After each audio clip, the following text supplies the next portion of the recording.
மகரிஷி வசிஷ்டர் மற்றும் பிரம்மரிஷி விஸ்வாமித்ரர் எங்கே?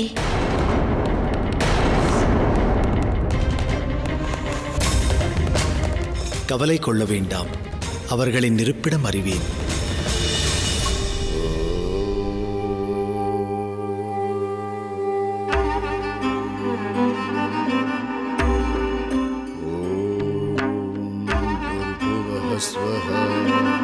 तत्सवितुर्वरेण्यं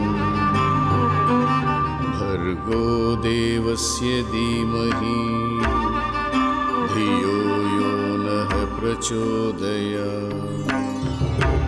ॐ भूर्भुवः स्वः तत्सवितुर्वरेण्यं भर्गो देवस्य धीमहि धियो यो नः प्रचोदयात्।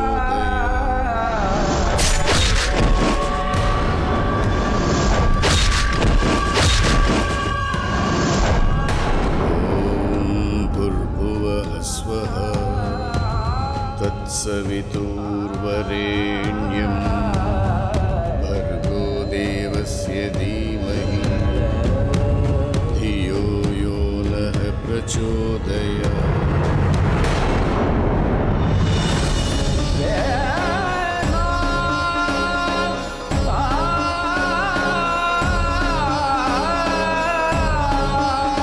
தமது விழிகள் நீர் வடிக்கின்றன.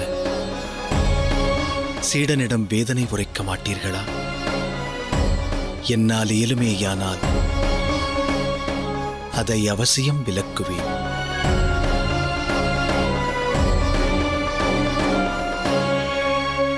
வியாபித்த வேதனைக்கு காரணம் வேறொருவர் அல்ல, நானே காரணமாவேன். நான் முற்காலத்தில் இழைத்த சில கர்மங்கள் வேதனை எனும் கொடுந்தீயை விளைவித்தது. காலங்கள் உருண்டோடியும் அதன் வெப்பம் தணியவில்லை.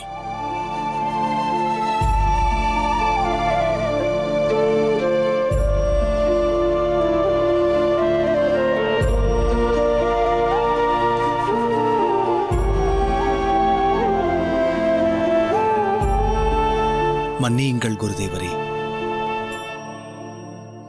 மனவேதனை உரைப்பதால் மனக்குறை குறையும் என்று உரைத்தவர் தாமல்லவா? அதன் அடிப்படையில் சுட்டெரிக்கும் மனவேதனை உரைத்து உள்ளத்தின் வெப்பம் தணிக்கலாம் அல்லவா?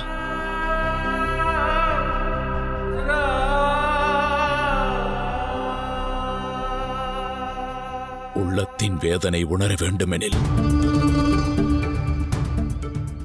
சில முற்கால நிகழ்வுகளை நீ உணர வேண்டியதும் அவசியம். இந்த விஸ்வாமித்திரன் என்பவன்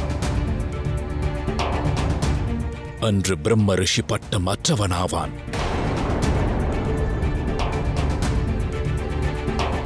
ஆணவம் தலைக்கேறிய அகங்கார அரசனாய் விளங்கினான்.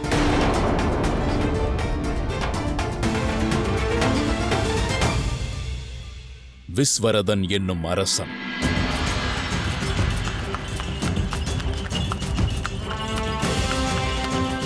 ராஜ்ய விஸ்தீரணத்திற்காகவும் குலத்தின் பெருமை உயர்த்தவும் ஒரு போர்க்களத்தில் வாகை சூடி நாடு திரும்பிக் கொண்டிருந்தேன். செல்லும் வழியில் பிரம்மரிஷி வசிஷ்டரின் ஆசிரமம் கண்டேன். அவரை வணங்கும் எண்ணத்தில் பயணம் நிறுத்தினேன்.